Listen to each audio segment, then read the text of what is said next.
Semaine je suis passé, vous souvenez, j'ai abordé un thème libre d'épouser quelqu'un d'autre. Alors, je poursuis avec, avec le message. Donc, ça sera la suite du message, comme je vous ai annoncé. La Bible déclare, il envoya sa parole et sa parole guérit son peuple. Alors, je prie ce matin pour toi qui m'écoutes, que ça soit directement, que ça soit en ligne, que le Seigneur, l'Éternel Dieu, te donne la capacité non seulement de m'écouter, mais de pouvoir comprendre. Parce qu'en réalité, il y a une différence entre écouter et comprendre. Vous pouvez écouter, mais ne pas comprendre. La Bible déclare que le Saint-Esprit est le meilleur enseignant. Que l'onction du Saint-Esprit ce matin puisse t'enseigner, puisse ouvrir ton entendement spirituel et que cette parole puisse apporter une transformation dans ta vie. Que cette parole puisse te libérer, puisse te délivrer. La Bible dit qu'il envoya sa parole et sa parole guérit son peuple. Que la parole du Seigneur ce matin te guérisse de tes péchés, de toutes tes maladies. Que la parole de Dieu ce matin te relève, te fortifie, t'éclaire. Merci Seigneur, parce que tu prends le contrôle absolu. Au nom de Jésus-Christ. Amen. Alors, le thème donc du message, c'est libre d'épouser quelqu'un d'autre. Je voudrais rapidement faire un résumé de ce qui a été dit pendant la dernière fois pour que vous puissiez avoir le fil de là où est-ce qu'on s'en va. Alors, je tiens tout simplement à nous dire, il y a un combat en fait en moi. Il me cause plus de problèmes que tout autre combat que je dois affronter. Vous savez, l'homme a deux ennemis. Et je classifie ces ennemis comme suit. Il y a les ennemis internes et puis les ennemis externes. Alors, quand je parle des ennemis externes de l'homme, je parle des démons. Je parle de Satan. Ce sont les ennemis externes. Mais il existe aussi des ennemis internes que nous négligeons. Parce que durant plusieurs années, je me comportais comme la plupart des chrétiens aujourd'hui. Je jetais tout sur le diable. Tout ce qui m'arrivait, non, c'est le diable qui est responsable. La faute, c'est le diable qui est l'auteur. La faute, c'est le diable, c'est le diable. Mais je me suis rendu compte que j'étais mon propre ennemi. Que tous les matins, devant mon miroir, j'avais mon pire ennemi devant moi.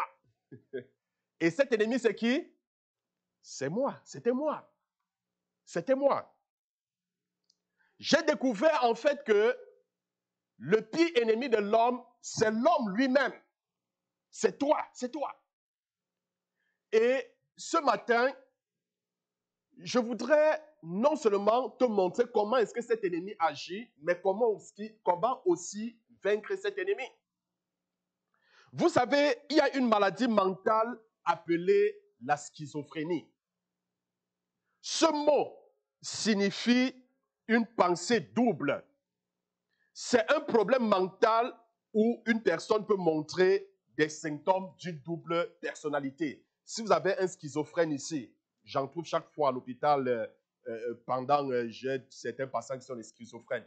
Alors, vous allez voir, cette maladie, c'est-à-dire ces malades pensent et agissent comme deux personnes différentes.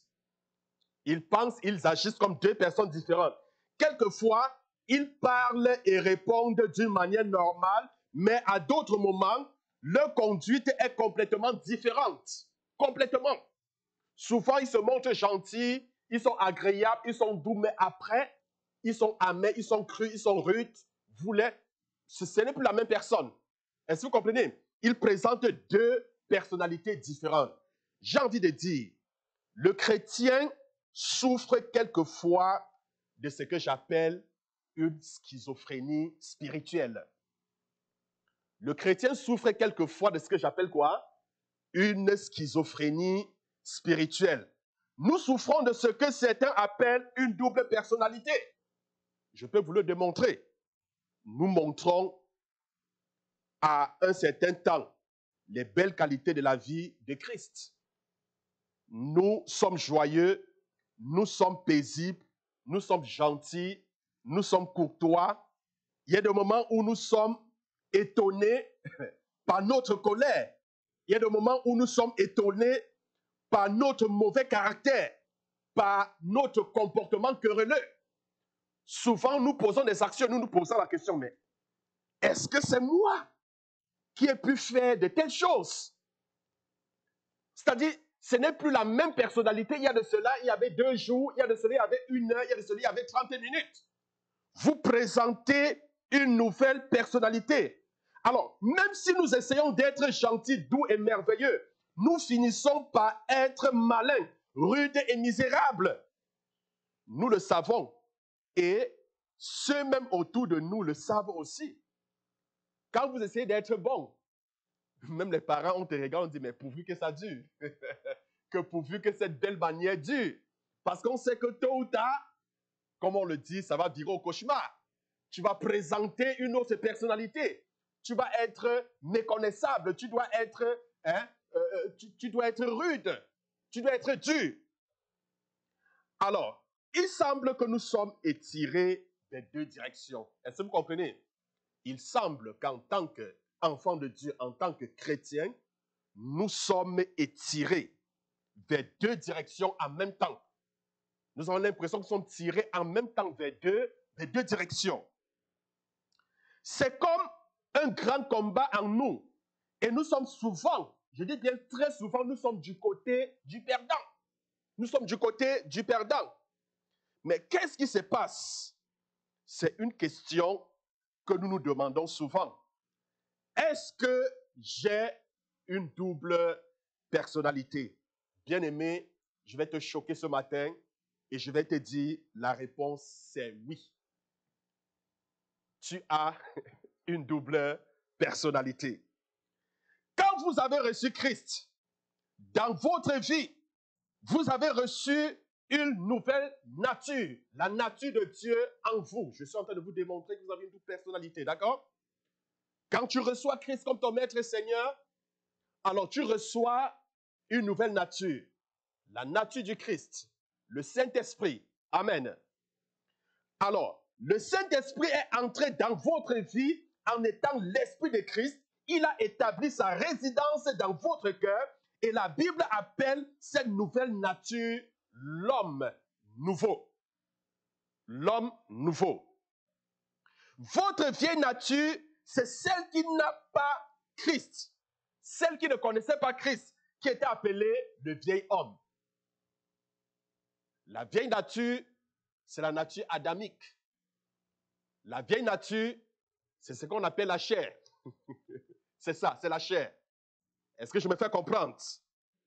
Et quand nous essayons de regarder le vieil homme, c'est-à-dire la nature adamique, ou en d'autres mots, la chair, et quand nous regardons la nouvelle nature en Christ, alors les 2 natures sont opposées. Les 2 natures ont des désirs opposés. Les 2 natures ne peuvent jamais s'entendre. Pourquoi? Parce que, permettez-moi, quand on parle du vieil homme, c'est la vieille vie égoïste. Quand on parle du vieil homme, c'est la chair, c'est la nature pécheresse, c'est l'homme sans une âme. Quand on parle du vieil homme, c'est en fait la pensée charnelle. Les sens et la raison sont hors du contrôle de l'esprit. Ça veut dire qu'il ne marche pas, il ne raisonne pas selon l'esprit, il n'est pas conduit selon l'esprit. Alors que le nouvel homme, c'est l'homme nouveau, la nouvelle vie en Jésus-Christ. C'est un homme spirituel. La nature et la justice de Dieu sont avec lui. Il est conduit par l'esprit et non par la raison. Ses désirs ne sont pas égoïstes, mais il cherche à satisfaire plutôt les désirs de Christ. et non les désirs personnels. Parce que le vieil homme, il cherche à satisfaire les désirs de la chair. Est-ce que vous connaissez quels sont les désirs de la chair? L'envie, la cupidité, le mensonge, est-ce que vous comprenez? Les jalousies, tout ça sont les désirs de la chair. Et le vieil homme, justement, la chair va vouloir que tu puisses satisfaire ses désirs. Et ces désirs sont contraires aux désirs de l'esprit, qui est la nature de Dieu. Est-ce que vous comprenez? Donc, il y a comme un conflit à l'intérieur de nous. Il y a un combat à l'intérieur de nous. Il y a un combat tous les jours. Le vieil homme, notre chair, et le nouvel homme, l'esprit, sont deux natures, je dis bien, opposées. Opposées. Elles vivent dans la même maison, mais leurs désirs sont différents. Est-ce que vous vous rendez compte? Ils sont dans la même maison, ton corps. Ils sont là, mais ils ont des désirs comment? Différents. Ils te tirent dans deux directions. Tu as l'impression que tu es en train d'être tiré dans deux directions en même temps, deux directions différentes. La chair voudrait que tu accomplisses ses désirs et l'esprit voudrait que tu accomplisses également ses désirs.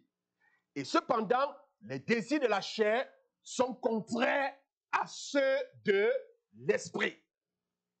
Est-ce que je me fais comprendre ce matin?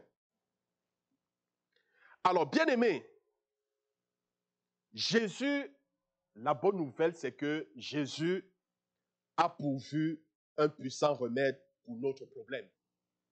Il y a un remède, il y a une solution à ce problème. Et la réponse est établie sur la mort, sur la vie et la mort de Jésus-Christ.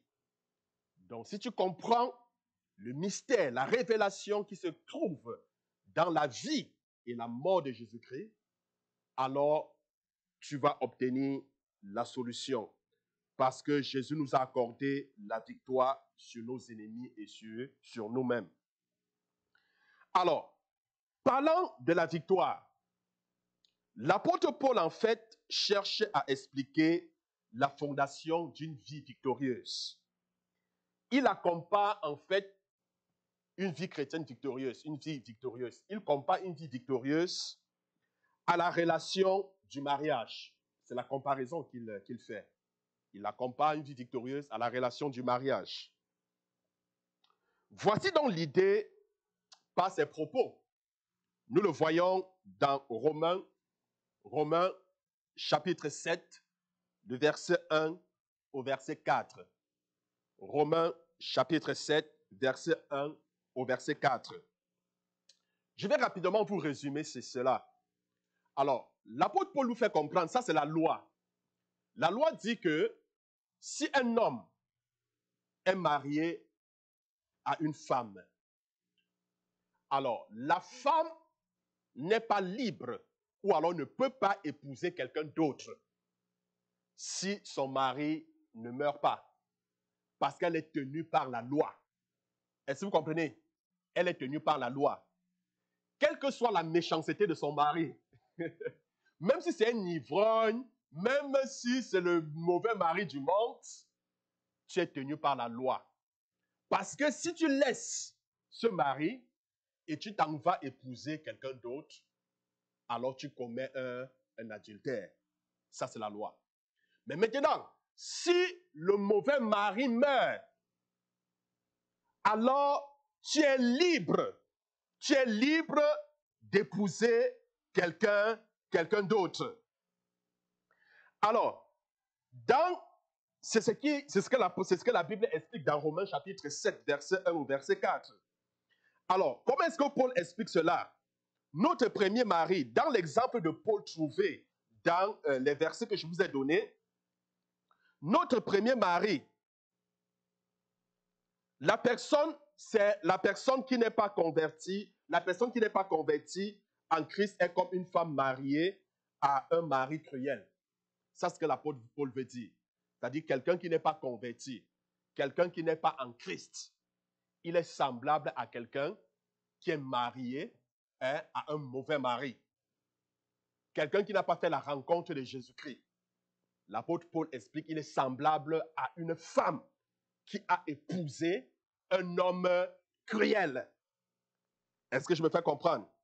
Ce mari cruel, c'est quoi? C'est la loi donnée à Moïse. Une loi qui condamne. La loi dit, tu ne feras pas ci, tu ne feras pas ça. La loi donne des interdictions, mais la loi ne nous donne pas les moyens de pouvoir vaincre, de pouvoir obéir. Est-ce que vous comprenez? C'était ça le problème de la loi. La loi nous dit ce que nous ne devons pas faire et ne nous donne pas le pouvoir, ne nous donne pas les moyens afin de pouvoir mettre cela en pratique. Est-ce que vous comprenez ce que je dis? Bien. Alors, l'apôtre Paul déclare que quand la loi dit « tu ne convoiteras point », il voulait seulement convoiter encore et encore plus. L'apôtre Paul dit « quand la loi dit « tu ne convoiteras pas », c'est comme si ça venait déclencher une réaction inverse en lui. C'est comme si la loi venait lui dire « convoite plutôt et convoite ». Parce que quand la loi lui disait « tu ne convoiteras pas », même s'il ne voulait pas convoiter, en ce moment, il va convoiter, convoiter, convoiter et convoiter. Est-ce que vous comprenez? Parce que la loi qui dit « tu ne convoiteras pas » ne te donne pas les moyens de ne pas convoiter. Est-ce que vous comprenez? Ne te donne pas la possibilité, les outils de ne pas convoiter, de ne pas convoiter. Avez-vous jamais vu une enseigne qui dit peinture fraîche? Ne touchez pas. Vous êtes déjà passé quelque part? Vous avez vu une enseigne peinture fraîche, ne touchez pas. Qu'est-ce que ça produit en vous? Non, dites-moi la vérité. Hein? Vous êtes curieux. Est-ce qu'elle est vraiment fraîche? Je vais toucher pour voir si elle est fraîche. Ça produit plutôt une réaction inverse. Donc, quand vous voyez une enseigne, ne touchez pas. Que font la majorité des gens qui voient cette enseigne? Bien-aimés, vous avez raison. Ils prennent le doigt et touchent la peinture pour vérifier si vraiment c'est de la peinture fraîche. Le commandement, tu ne toucheras pas, produit une réaction inverse à ce qu'il ordonne. Est-ce que vous comprenez? Oui, ça produit une réaction inverse à ce qu'il ordonne. Telle est, bien-aimé, notre vieille nature. Telle est notre vieille nature. Quand je parle de la vieille nature, c'est la chair, la nature adamique. Nous l'avons hérité d'Adam. Telle est notre vieille nature. Elle veut toujours faire ce qu'on nous ordonne de ne pas faire. La chair veut toujours faire ce qu'on ordonne de ne pas faire. La loi ne fait que renforcer et amplifier cette tendance. La loi ne vient pas aider la chair. Au contraire, la loi vient plutôt amplifier cette tendance en l'homme. Est-ce que vous comprenez? La loi vient plutôt empirer cela. La loi vient plutôt plonger encore l'homme dans l'abîme. Est-ce que je me fais comprendre? Bien-aimé, notre mariage à la loi, les commandements,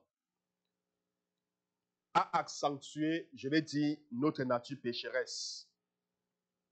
Alors, elle doit être modifiée si nous sommes des chrétiens victorieux. Si nous parlons de notre nouveau mari, alors, notre nouveau mari, Paul explique dans les versets que je vous ai donnés la manière dont la femme peut être libre du mariage à son mari, c'est-à-dire la loi. Elle est libre si et seulement si le mari meurt. Ça, c'est la condition. Si le mari meurt, alors elle est libre. C'est seulement alors que la femme est libérée de ce mariage. Donc, notre premier mari est une image ou alors une métaphore de notre vieil homme. Est-ce que vous l'avez en tête? Notre premier mariage, c'est une image du vieil homme. Quand je parle du vieil homme, c'est la chair, d'accord? Qui nous pousse, la nature pécheresse, axée sur les désirs personnels, une vie égoïste. une vie égocentrique, tout ça. Ça, c'est la vieille nature. Alors, euh, comment pouvons-nous être libérés de ce mari? Comment est-ce qu'on peut être libéré du vieil homme, de la chair? Paul donne la réponse dans le 7e chapitre de sa lettre aux Romains. Notre vieil homme Marie, il dit, était crucifié avec Jésus-Christ. Notre vieil homme était comment? Était crucifié avec Jésus-Christ. Notre vieil homme était cloué sur la croix avec Christ. Et il est mort avec lui. Nous sommes alors libres de ce mari. Mais quand je dis notre vieil homme est crucifié avec Jésus-Christ, beaucoup ne comprennent pas, n'est-ce pas? Alors, j'ai eu le témoignage de quelqu'un qui a demandé à Dieu, Seigneur, c'est quoi être crucifié sur la croix avec Jésus? Je ne comprends pas comment est-ce que j'ai été crucifié sur la croix avec Jésus. Je voudrais que tu m'expliques. Alors, il a eu un rêve. Ce pasteur a eu un rêve. Alors, dans le rêve,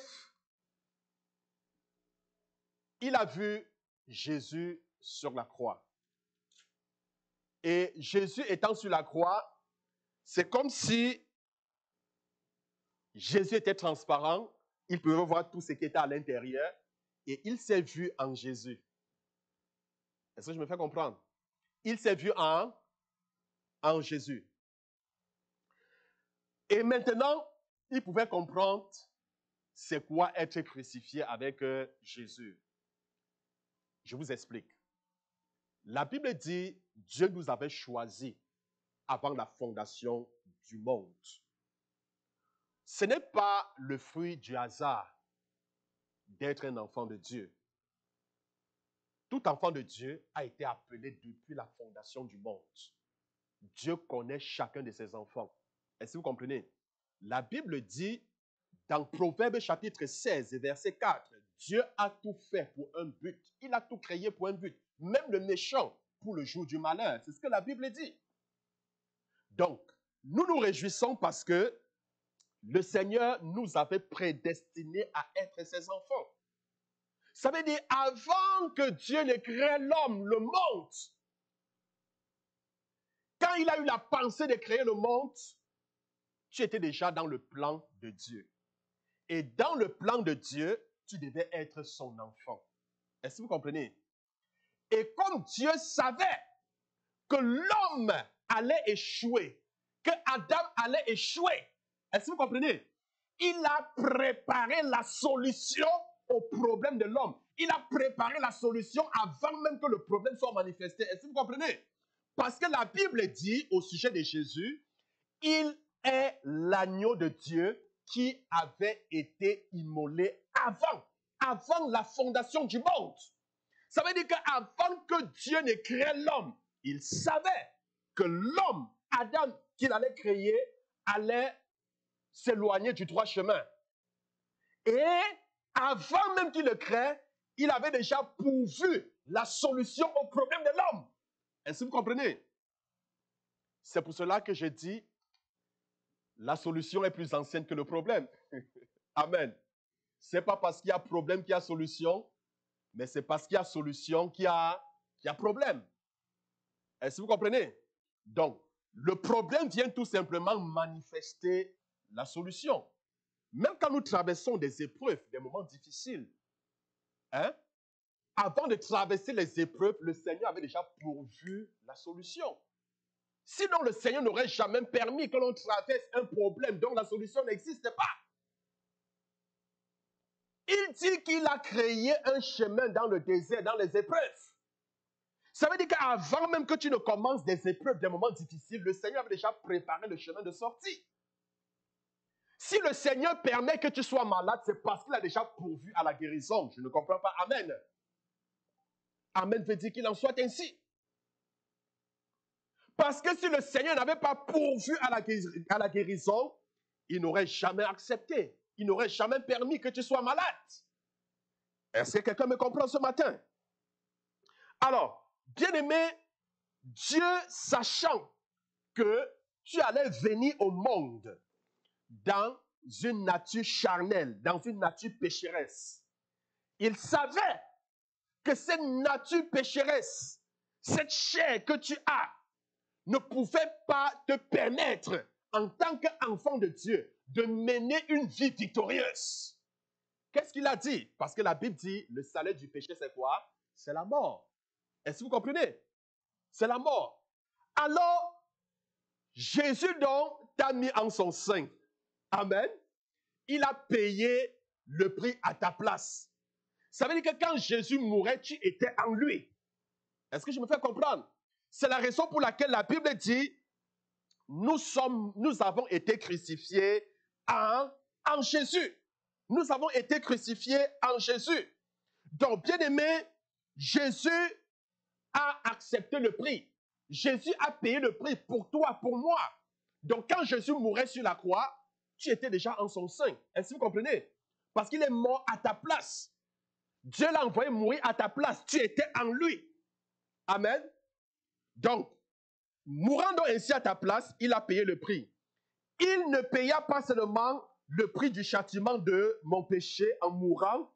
Est-ce que vous comprenez? Il n'a pas seulement payé le prix du châtiment de mon péché en mourant, mais il m'a aussi délivré de l'habitude du péché, de sa force et de son contrôle dans ma vie en me laissant mourir en lui. Il n'a pas seulement payé le prix du péché, mais il m'a aussi délivré de l'habitude du péché. Est-ce que quelqu'un me comprend ce matin? Alors, puisque je suis mort avec lui sur la croix, ça veut dire, quand tu acceptes Jésus-Christ comme le maître, le Seigneur de ta vie, le vieil homme est crucifié. Amen. Et quand le vieil homme est crucifié, tu es libre d'épouser Christ. Tu es libre d'épouser quelqu'un d'autre qui est Jésus-Christ. Amen. Alors, rapidement, il y a un exemple pris d'une histoire d'amour de l'Ancien Testament. Il y a 3 personnages principaux dans cette histoire. Je dis bien 3 personnages principaux dans cette histoire. Il y a donc une histoire dans l'Ancien Testament qui illustre l'enseignement de l'apôtre Paul dans le 7e chapitre de sa lettre aux Romains. Nous trouvons cette histoire dans le 25e chapitre de 1er Samuel, donc 1 Samuel au chapitre 25. Donc, vous pouvez lire tout le chapitre à la maison. On n'aura pas l'occasion de lire. Je vais tout simplement vous expliquer au fur et à mesure l'histoire avec toutes les révélations, les mystères qui sont cachés dans cette histoire. Alors, l'histoire nous introduit à 3 personnages principaux. Il y a 3 personnages principaux qui ressortent de l'histoire. Le premier personnage, c'est Abigail. C'est Abigail. Est-ce que quelqu'un peut dire Abigail? Alors, Abigail, c'est une très belle femme mariée. Très belle femme mariée. Le deuxième personnage, c'est Nabal. Est-ce que quelqu'un peut dire Nabal? Nabal, en fait, c'est le riche, mais méchant mari d'Abigail. C'est un homme qui est riche, mais malheureusement, il est méchant. Est-ce que vous comprenez? Il est le mari de qui? Abigail, qui est la belle femme, avec de belles qualités. Est-ce que vous comprenez? Le troisième personnage, c'est David. Est-ce que quelqu'un peut dire David? Alors, David est un homme oint, choisi par Dieu pour être le prochain roi d'Israël. Je voudrais rapidement qu'on essaye de voir les traits de chaque personnage pour pouvoir mieux comprendre. Regardons rapidement les traits de chaque personnage. Abigail. Les Saintes Écritures, en fait, décrivent Abigail comme une femme très belle et sage, qui avait un cœur généreux et humble. il y avait une merveilleuse onction prophétique sur sa vie. Elle avait une onction formidable, une onction de prophétie formidable. C'est une femme de belle qualité. Elle était vraiment une femme de Dieu, très noble et remplie de grâce. La grâce de Dieu était sur elle. Malheureusement, que quelqu'un dise malheureusement, malheureusement, elle était mariée à un homme qui était une tache, je dis bien une tache, sur sa grâce. Son mari était une tache sur sa beauté. Quand on dit une tache, vous comprenez, hein? Une tache, une saleté sur sa beauté, une tache sur sa grâce, une tache sur son caractère. Parlons de Nabal. Nabal est le mari d'Abigaël. C'était un homme rude, méchant, sans aucune considération pour sa femme. Il était stupide, entêté, et il s'enivrait souvent en buvant beaucoup de vin. C'est une image très triste. De plus, Abigaël était liée à son mari par les lois du mariage.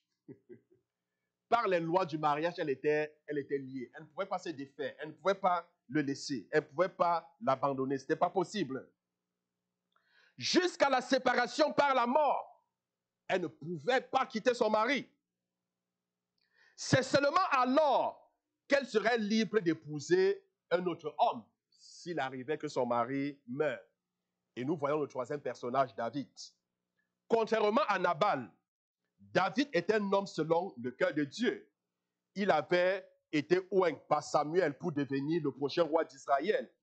Il avait un côté de la vie de David qui était paisible et sensible. Et ceci nous est merveilleusement révélé dans les psaumes. Il était aussi un homme de foi. C'était un homme de courage, un homme de puissance. Il deviendrait un jour le puissant roi d'Israël. Vous convenez avec moi, être marié à David serait vraiment un merveilleux mariage royal. Amen. Alors, regardons rapidement la signification des personnages dans notre histoire. Considérons maintenant cette histoire d'une manière fraîche et intéressante. Nous pouvons dire que ces personnages suggèrent nos deux natures et notre relation avec Christ. Je dis bien, ces personnages suggèrent quoi? Nos deux natures et puis notre relation avec Jésus. Regardons la liste suivante. Abigaël. Abigaël mariée à Nabal. D'accord? Abigaël mariée à Nabal. Ceci est une image de notre condition sous la loi. Nous sommes mariés à notre vieille nature. Est-ce que vous comprenez? Nous sommes mariés à quoi? À notre vieille nature. La chair, comme je vous ai expliqué, qui nous conduit à accomplir ses désirs. Et ces désirs sont contraires au plan et à la volonté de Dieu. Nous sommes mariés à la chair. On ne peut rien, c'est comme ça. Nabal est une image de notre vieille nature pécheresse à laquelle nous sommes mariés à cause des décisions de nos parents. On n'a pas de choix. David est une image de Christ, le oint de Dieu, celui à qui nous voulons être mariés, celui qui nous donnera une nouvelle nature et un désir d'exprimer la justice. Je voudrais que nous gardons ces comparaisons spirituelles dans la pensée, d'accord? Gardons ces comparaisons spirituelles dans la pensée.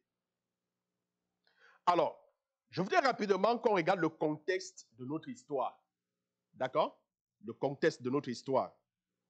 Dans la première scène, quand vous allez lire, juste pour gagner en temps, c'est la raison pour laquelle je ne lis pas.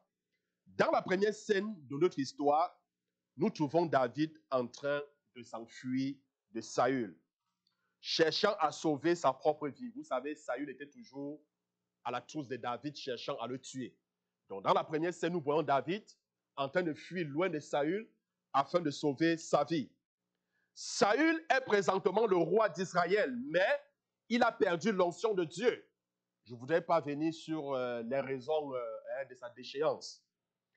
Alors, Saül est jaloux de David et il désire le tuer.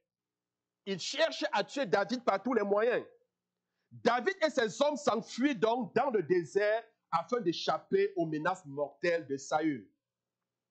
Ils rencontrent en fait des bergers qui appartiennent à Nabal. Une fois dans le désert, ils rencontrent des bergers qui appartiennent à Nabal.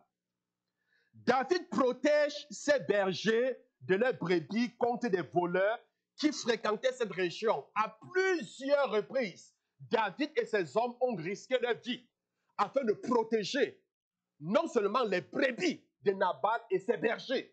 Est-ce que vous comprenez?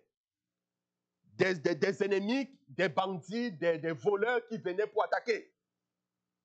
David donc et ses hommes ont risqué leur vie à plusieurs reprises pour protéger la propriété, les biens de Nabal. Voyons la réponse rude et ingrate de Nabal. La Bible dit, le printemps arriva et c'était le temps de tondre les brebis. C'était une occasion de joie et de célébration. En fait, c'était une fête qui était organisée lors du printemps. Alors, David donc a envoyé 10 de ses jeunes amis à Nabal avec la requête qu'il soit invité à prendre part à cette occasion de fête. David voulait prendre part à la fête qui était organisée puisqu'il était en cabale. Est-ce que vous comprenez? Alors, au lieu de montrer de la gratitude envers David et ses hommes pour la protection qu'ils avaient donnée, Nabal refuse rudement cette requête. Nabal refuse de recevoir David. Nabal refuse que David et ses amis puissent prendre part à ce festin. David et ses hommes étaient ainsi insultés. David s'est senti insulté par l'action de Nabal. Dans sa colère, David a pris donc 400 de ses hommes avec leur épée et il se mit en marche vers la maison de Nabal. Il a décidé d'aller tuer Nabal et de prendre sa propriété. Parce que David ne comprenait pas, il a risqué sa vie à plusieurs reprises pour protéger les biens de Nabal. Alors, il demande tout simplement à Nabal de l'inviter dans une fête, de prendre part à une fête, et Nabal refuse. Il s'est senti insulté. Il a décidé d'aller attaquer Nabal. Il avait l'intention de le tuer et de prendre les brebis qu'il avait protégées contre les voleurs. Ceci serait en fait leur vengeance. Alors nous voyons donc dans l'histoire Abigail qui rencontre David.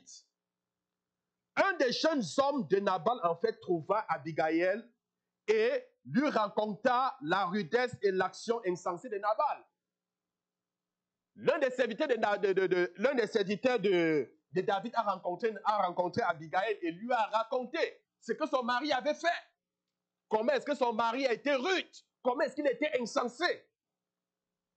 Alors, se rendant compte rapidement que David détruirait toutes ses richesses, elle se leva sans le dire à Nabal. Elle n'a pas avisé son mari. Elle s'est levée.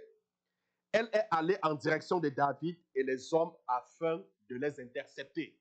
Elle n'a pas voulu que David arrive avec ses hommes jusqu'à son mari. Mais elle allait à l'insu de son mari rencontrer David. Et lorsqu'elle s'en allait, elle apporta avec elle plusieurs cadeaux. Elle a pris des pains, du vin, du grain, des raisins, des figures en guise d'offrande, de pain. Elle voulait donner à David beaucoup plus qu'il avait demandé.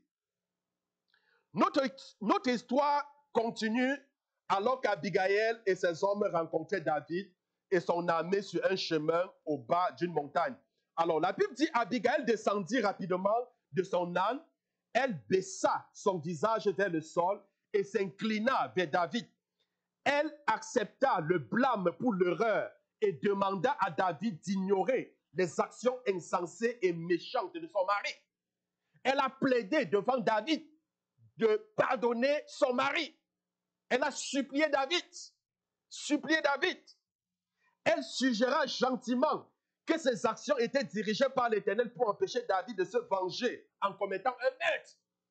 Elle a même essayé de convaincre David que c'est Dieu qui l'a envoyé, que c'était l'action, que son action était dirigée par Dieu pour empêcher David de commettre un meurtre en voulant se venger.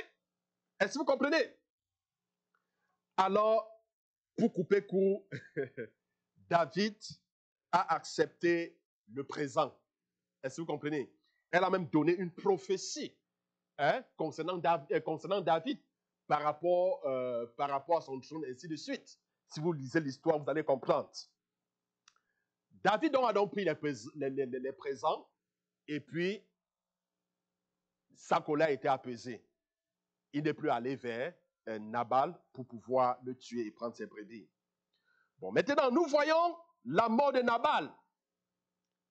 Quand Abigail retourna à sa maison, elle découvrit que son mari avait complètement oublié David. Alors, elle ne remarqua même pas son absence.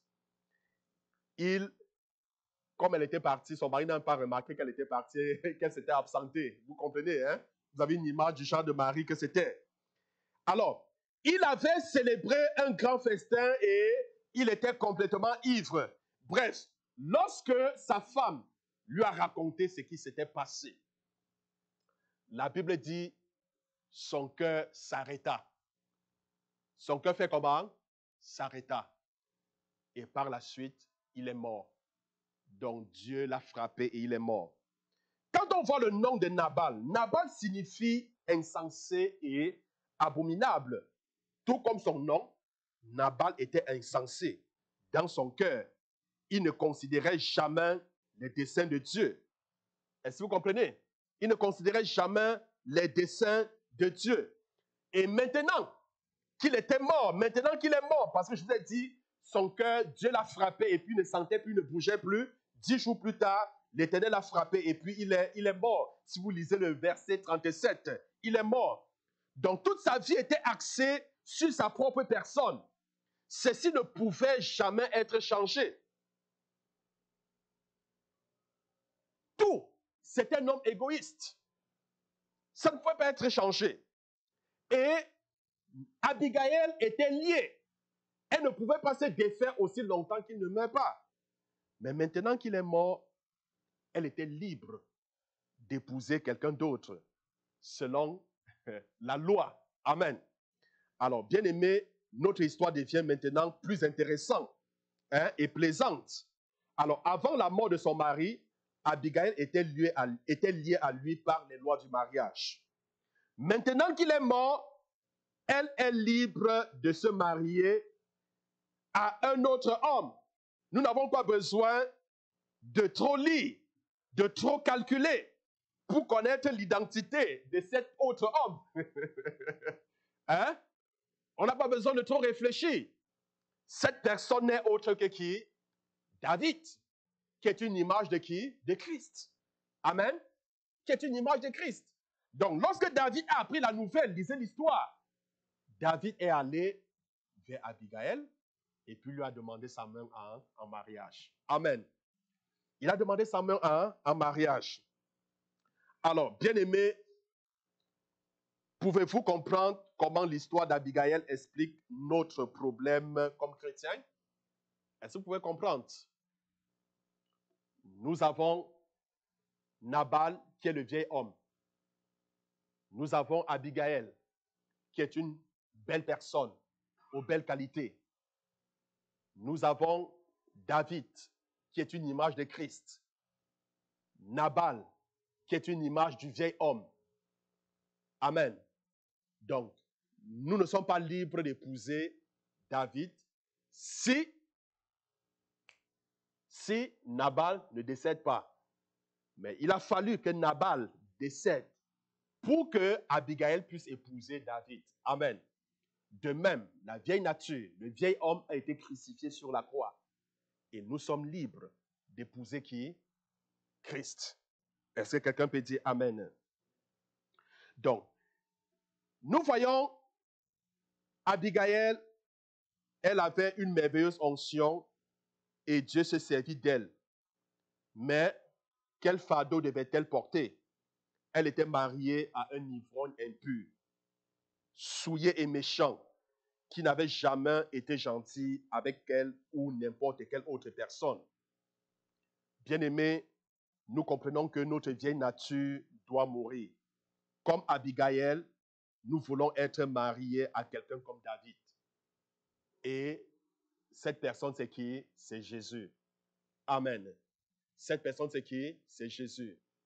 L'apôtre Paul même, il dit, je suis jaloux de vous, d'une jalousie venant de Dieu, parce que je vous ai fiancé à un seul époux. Nous voyons l'histoire dans Matthieu, au chapitre 25, les 10 vierges qui attendaient l'époux. Amen. Notre époux, c'est qui? C'est Jésus-Christ. C'est Jésus-Christ. Donc, bien-aimés, nous pouvons essayer de vivre une vie qui plaira à Dieu. Mais tôt ou tard, nous échouerons. Est-ce que vous comprenez? À cause de quoi? À cause de la vieille nature. Si cette nature n'est pas crucifiée, si nous n'avons pas Christ, nous échouerons tôt ou tard. Plus nous essayons, plus grande est notre défaite. Plus grande est notre défaite. Donc, bien-aimé, Nabal ne peut pas être reformé. Il ne le sera jamais. Il faut que Nabal meure. Amen. Il faut, je dis bien, il faut que Nabal meure. Souvent, vous allez bel et bien essayer même d'être gentil, vous allez essayer de faire des trucs. Mais si le vieil homme ne meurt pas, ça pose problème. Gloire à Dieu. Il y a une seule réponse à notre problème avec Nabal. C'est quoi? C'est la mort. Est-ce que quelqu'un peut dire la mort? Dieu doit tuer Nabal. Nabal doit mourir. Est-ce que tu peux dire Nabal doit mourir? Est-ce que tu peux dire Nabal doit mourir? Oui, bien-aimé, Nabal doit mourir. Nabal doit mourir. Dieu a pourvu un remède pour nous. Et ce remède, c'est Jésus-Christ. Bien-aimé, la Bible déclare dans Jean chapitre 1, au verset 12, « Mais à tous ceux qui l'ont reçu, à tous ceux qui croient en son nom, elle leur a donné le pouvoir de devenir enfants de Dieu. » La Bible dit, marchez selon l'esprit, afin de ne pas accomplir les désirs de la chair. Parce que les désirs de la chair sont contraires à ceux de l'esprit. Bien-aimé, le Saint-Esprit doit prendre le dessus. Le Saint-Esprit doit nous conduire. C'est très important. Jésus n'est pas seulement mort pour payer notre dette, le châtiment de nos péchés, non. Il est mort aussi pour nous délivrer de l'habitude du péché. Il nous a donné le moyen, ou alors les moyens de vaincre la vieille nature, qui est le vieil homme. Bien-aimé, n'avez-vous jamais lu ce passage qui dit « L'esprit est disposé, la chair est faible, mais le Saint-Esprit nous aide dans nos faiblesses. » Le Saint-Esprit nous aide dans nos faiblesses. La Bible dit dans Corinthiens que si nous sommes en Christ, alors nous sommes une nouvelle création. Les choses anciennes sont passées et voici toutes choses sont devenues nouvelles. 2 Corinthiens 5, verset 17. Si quelqu'un est en Christ, il est une nouvelle créature, une nouvelle création. Les choses anciennes sont passées et toutes choses sont devenues nouvelles. Bien-aimé, es-tu en Christ? Les choses anciennes doivent passer. Et toutes choses doivent devenir nouvelles. Bien-aimé, je voudrais te faire comprendre quelque chose ce matin. Très souvent, nous bagarrons avec les péchés. Nous pensons que c'est de nos propres forces, de nos propres efforts qu'on sera à mesure de nous libérer de notre vieille vie. Des désirs de la chair. C'est parce que nous n'avons pas compris. Amen. Nous avons besoin du Seigneur. Est-ce que vous comprenez? Nous avons besoin du Seigneur. La loi ne pouvait pas sauver l'homme. C'est la raison pour laquelle Jésus est venu et il a aboli la loi. La loi ne pouvait pas sauver. Parce que quand la loi disait, tu ne convoiteras pas, tu ne mentiras pas, tu ne tueras pas, tu ne voleras pas, tu ne feras pas ci, tu ne feras pas ça, elle ne te donnait pas les moyens de ne pas faire ces choses-là. Est-ce que vous comprenez? Elle ne te donnait aucun moyen de ne pas faire ces choses. Mais au contraire, le commandement, tu ne convoiteras pas, tu ne tueras pas, tu ne feras pas ceci, cela, provoque plutôt une réaction inverse. La loi a plutôt plongé l'homme davantage dans sa nature pécheresse, a plutôt amplifié le péché de l'homme, a plutôt amené l'homme à sombrer davantage. Bien-aimés, souvenez-vous, Jésus sur la croix. La Bible dit, le salaire du péché, c'est quoi? C'est la mort. Ça veut dire comme récompense à nos péchés, le prix à payer, c'était de mourir. Jésus a pris cette mort pour nous. Il n'a pas seulement payé, mais il nous a aussi délivrés de la puissance du péché. Amen. Il nous a fait comment? Il nous a délivrés de la puissance du péché. Je voudrais que vous compreniez cette vérité. Et nous allons prier ce matin pour que ce Nabal puisse mourir dans ta vie. Est-ce que je parle à quelqu'un? Que ce Nabal puisse faire comment? Puisse mourir. Puisse mourir. Parce que Nabal doit mourir. Dieu doit tuer Nabal. Tu dois marcher selon l'esprit et non selon la chair. Mais je voudrais que tu comprennes, ce n'est pas par toi-même. Ce n'est pas par tes propres efforts. Ce n'est pas par ta force. Mais c'est par l'Esprit de Dieu. C'est par l'Esprit de Dieu. C'est par l'Esprit de Dieu. Parce que la chair va toujours, quelle que soit ta belle intention, tu vas toujours chercher à faire ce qui est bien, mais la chair va toujours te pousser à faire ce qui est contraire, à faire ce qui n'est pas bien. Ce n'est pas toi la faute. Est-ce que vous comprenez? Tu n'es pas responsable, c'est la chair. C'est ton ennemi qu'il faut affronter. C'est cet ennemi qu'il faut affronter. C'est cette nature que tu as héritée d'Adam. C'est ça la nature pécheresse. C'est ça la nature pécheresse. Et tu as besoin de l'onction du Saint-Esprit pour vaincre tes faiblesses. Tu as besoin. Tu as besoin. Sur la croix, la Bible dit, Jésus a crié, tout est accompli. Regardez l'image de Jésus sur la croix. La Bible dit, j'ai été crucifié avec Jésus. Ça veut dire quand Jésus était sur la croix, tu étais avec lui. Il faudrait maintenant que tu reçoives cela par la foi. Est-ce que vous comprenez? Tu dois le recevoir par la foi. Par la foi. Tu dois accepter l'action de Jésus par la foi. Et d'ailleurs, le Seigneur, j'entre déjà dans le message que le Seigneur m'a donné demain. Assez poignant. C'est pour ça que je vais demander, ne manquez pas la rencontre de demain sur Zoom. Que ça soit ici, ou alors que ça soit en présentiel ici, ou alors sur Zoom. Ne manquez pas. Dieu nous a fait grâce d'un don. Quand on parle d'un don, quelles sont les caractéristiques d'un don? On offre, n'est-ce pas? Hein? C'est gratuit. Vous ne faites rien pour mériter. Mais il faut aussi recevoir. Vous pouvez m'apporter un don, je décide de ne pas recevoir. Vous convenez avec moi? Hein? Mais bien sûr.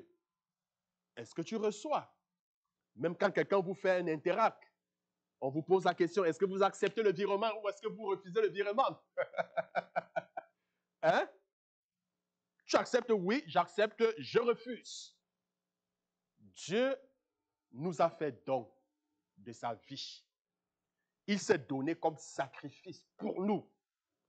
Nous ne sommes pas sauvés de nos péchés par nos propres forces, par nos propres actions, mais par l'action qui est la mort de Jésus-Christ.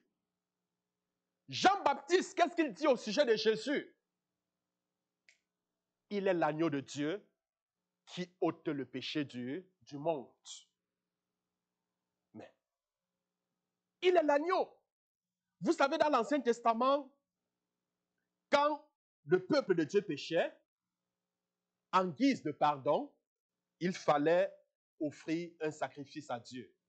Ça pouvait être un agneau, un pigeon, selon les moyens, parce que si tu n'avais pas assez de moyens, pour acheter par exemple un agneau, tu t'achetais un pigeon. Et le sang donc de ces animaux était répandu en guise de pardon. Mais la Bible dit que le sang des animaux qui était répandu n'effaçait pas les péchés, mais couvrait plutôt les péchés. Couvrait, ça veut dire, il y a une différence entre couvrir et effacer. Vous convenez avec moi?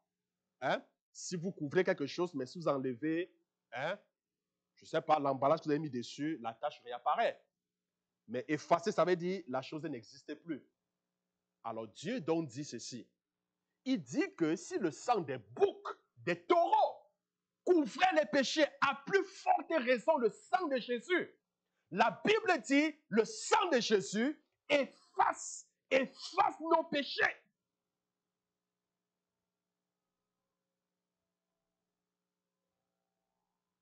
Jésus-Christ est le don de Dieu. Et la Bible dit à tous ceux qui l'ont reçu, c'est un don. Est-ce que tu es prêt à le recevoir? Tu peux refuser. Mais si tu acceptes ce don, Jésus-Christ, comme l'agneau de Dieu, comme le sauveur de ta vie, comme celui qui est mort sur la croix pour toi, comme celui-là qui a vaincu le péché, bien-aimé, tu auras la victoire. Parce qu'il est mort pour toi. Il a eu la victoire pour toi. Tu es victorieux parce que Jésus est victorieux. Jésus a combattu, il a remporté la victoire, et la victoire, il nous a donné la victoire. Il nous a donné la victoire. Est-ce que tu voudrais, ce matin, je te pose la question, recevoir la grâce, le don merveilleux de Dieu pour toi, le salut qu'il a pourvu pour toi? C'est le don de Dieu.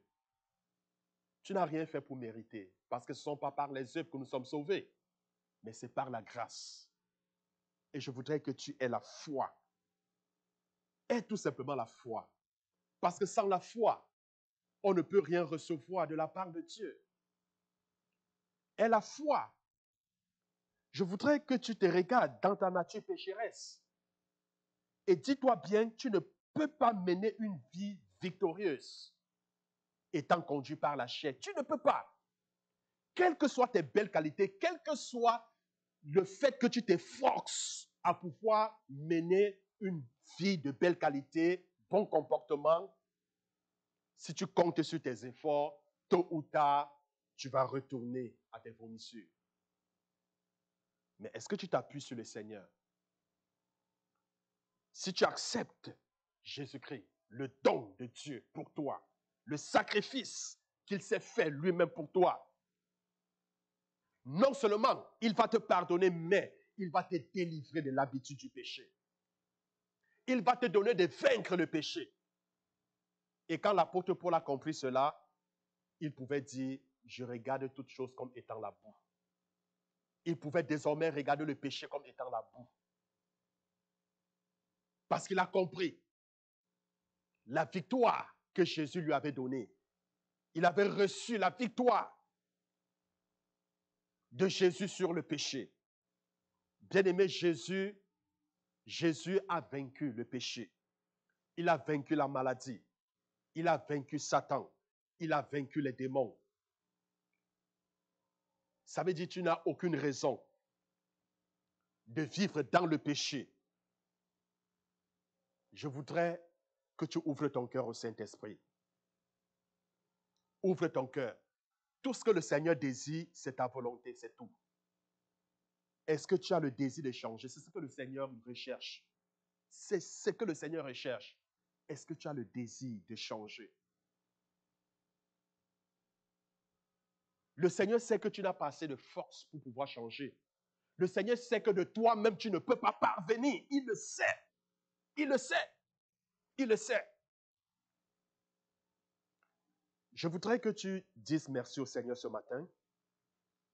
Élève la voix, dis merci au Seigneur pour l'amour qu'il a pour toi. Dis-lui merci parce qu'il t'aime d'un amour immense. La Bible dit en fait, il n'y a pas un amour aussi grand. Il n'y a pas un amour aussi puissant que de dessaisir sa vie, que de donner sa vie pour ceux que l'on aime. Il nous a tant aimés. C'est pourquoi il a donné sa vie pour nous. Il a donné sa vie pour que nous soyons libres. Est-ce que tu peux dire merci? Merci pour l'amour qu'il a pour toi. Est-ce que vous savez qu'à cause de cet amour, il a tout accepté? Il a accepté les injures. À cause de cet amour, il a abandonné son trône.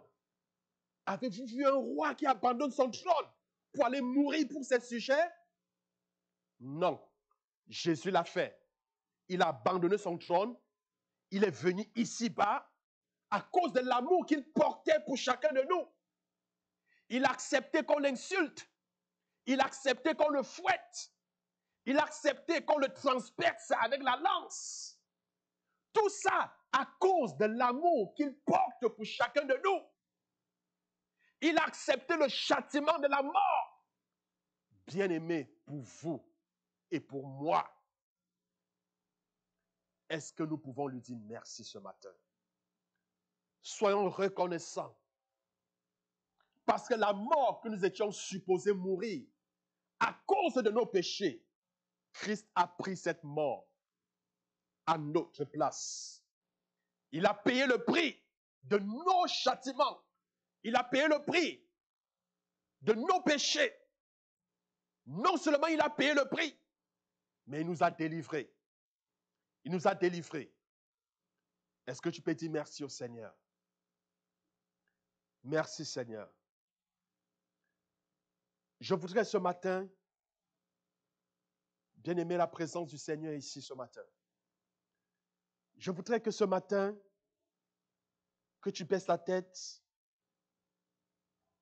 et que tu présentes tes faiblesses au Seigneur.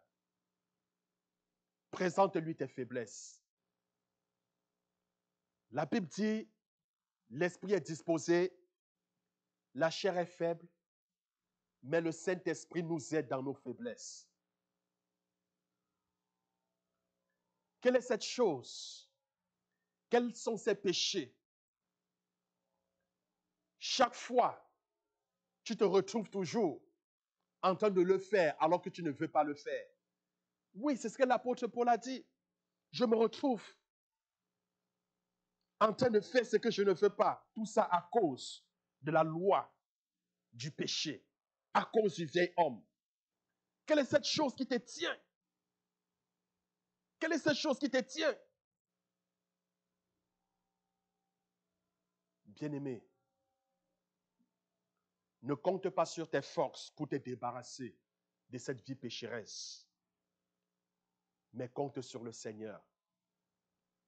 Je voudrais que tu parles au Seigneur. La Bible dit, demandez, l'on vous donnera. Ne l'oubliez pas.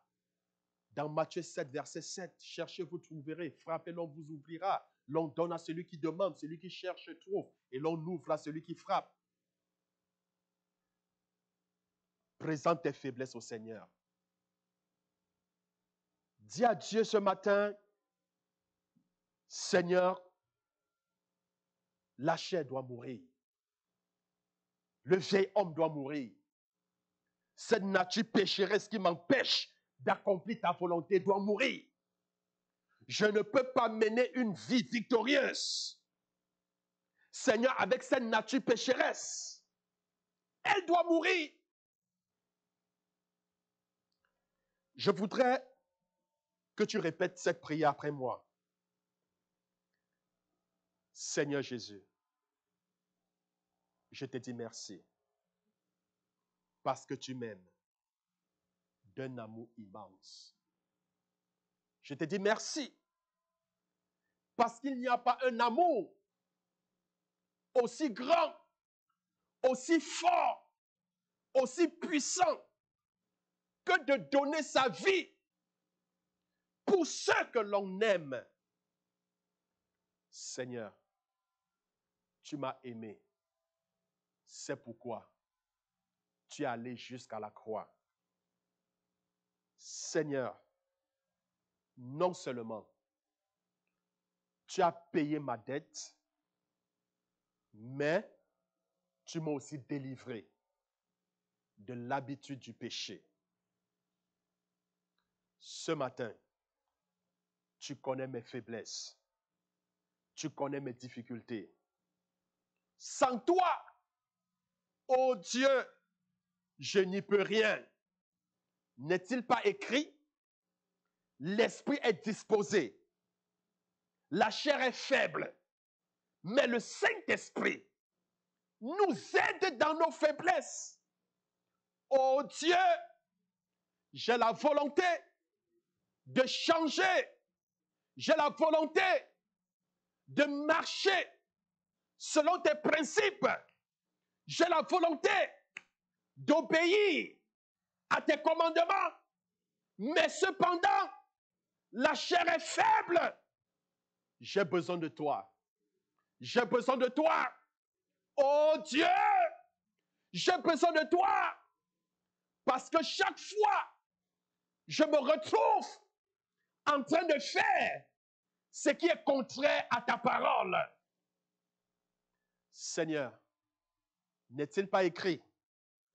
C'est tous ceux qui sont conduits par le Saint-Esprit qui sont appelés les véritables enfants de Dieu. Tu dis dans ta parole, tu te tiens à la porte de mon cœur et tu frappes en ce jour. Oh Jésus, je t'ouvre la porte de mon cœur. Je t'ouvre la porte de ma vie. Je t'accepte, oh Jésus, comme l'agneau de Dieu qui ôte mes péchés, mes transgressions, mes malédictions. Oh Dieu, descends dans ma vie, prends la première place. Seigneur, sois au centre de toute activité dans ma vie. Change-la, transforme-la et fais de moi la personne que tu as voulu que je sois. Seigneur, j'accepte le sang de Jésus comme sacrifice pour le pardon de mes péchés et pour mener une vie chrétienne victorieuse. Je déclare que le vieil homme meurt maintenant au nom de Jésus. Au nom de Jésus, je suis cloué sur la croix avec Jésus. Je suis mort sur la croix avec Jésus. Je déclare en ce moment cette nature pécheresse. Je déclare en ce moment ce vieil homme. Je déclare sa mort sur la croix au nom de Jésus. Au nom de Jésus. Que le vieil homme meure maintenant. Que la chair meure maintenant. Que ses désirs meurent maintenant.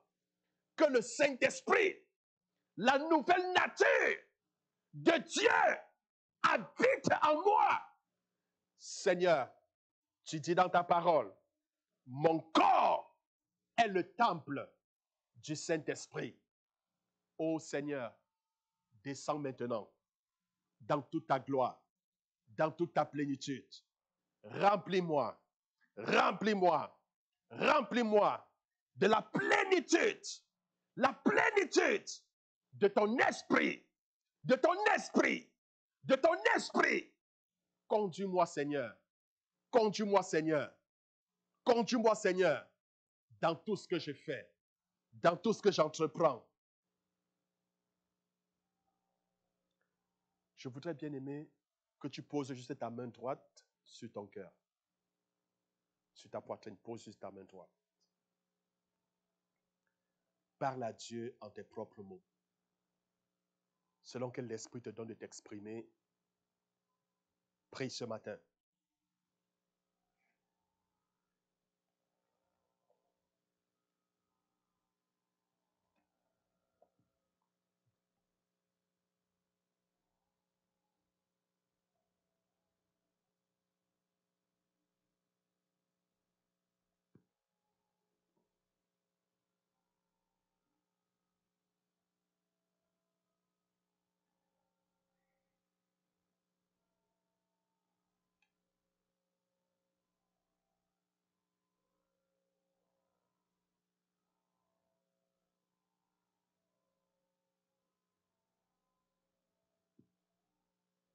Au nom de Jésus, est-ce que tu peux répéter encore ceci? Seigneur, par la foi, je déclare que le vieil homme est crucifié au nom de Jésus.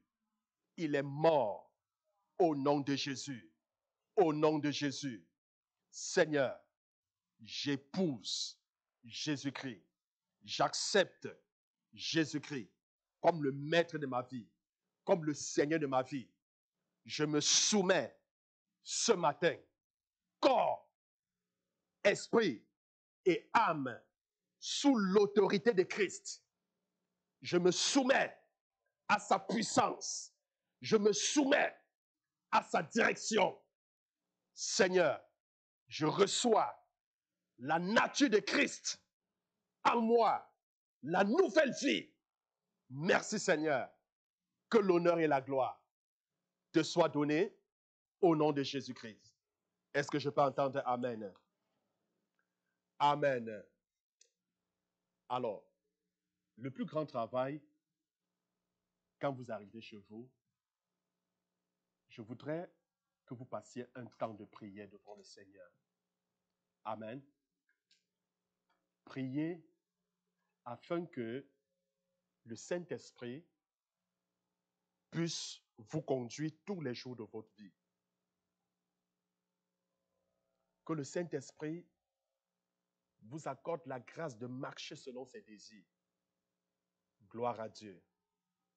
Amen. Que le Seigneur vous bénisse. Vous êtes bénis. Gloire à Dieu. Alors, n'oublions pas demain, nous avons notre rencontre portant sur la guérison. S'il y a des personnes qui sont souffrantes, malades, etc., on aura l'occasion de prier demain pour ces personnes-là. Donc, la rencontre sera demain à 19h30 ici en présentiel. Et pour ceux qui ne peuvent pas, ça sera sur Zoom. Que le Seigneur vous bénisse. Que le Seigneur vous accompagne dans toutes vos entreprises. Que tout ce que vous allez toucher cette semaine, que cela vous réussisse. Que la grâce du Seigneur vous accompagne. Que son esprit aille avec chacun de vous. La Bible déclare, lorsque l'ennemi viendra comme un déluge pour nous engloutir, l'Esprit du Seigneur dressera un standard contre cet ennemi. La Bible déclare, celui qui veille sur son peuple ne dort ni ne sommeille. Ainsi, je prie que le Seigneur puisse veiller sur chacun de vous, que l'Éternel veille sur vos enfants, sur vos propriétés, que le Seigneur puisse veiller sur toutes vos familles, que le Seigneur vous protège contre tout accident, contre tout incident, contre toute pandémie, contre tout ce que l'ennemi a projeté contre vous. Bien-aimé, la Bible déclare, ils vous feront la guerre, mais ils ne vous vaincront pas. Je déclare donc la victoire sur tous tes ennemis cette semaine au nom de Jésus. Tous ceux-là qui vont s'opposer à toi, le Seigneur va s'opposer à eux. Tous ceux-là qui vont te faire la guerre, le Seigneur va leur faire la guerre. Et je te déclare victorieux dans tout ce que tu fais. Bien-aimé, que la grâce de Dieu le Père, Que la communion du Fils et du Saint-Esprit soit notre partage. Au nom de Jésus-Christ, nous avons prié. Amen. Bon dimanche et bon début de semaine. Que le Seigneur vous bénisse.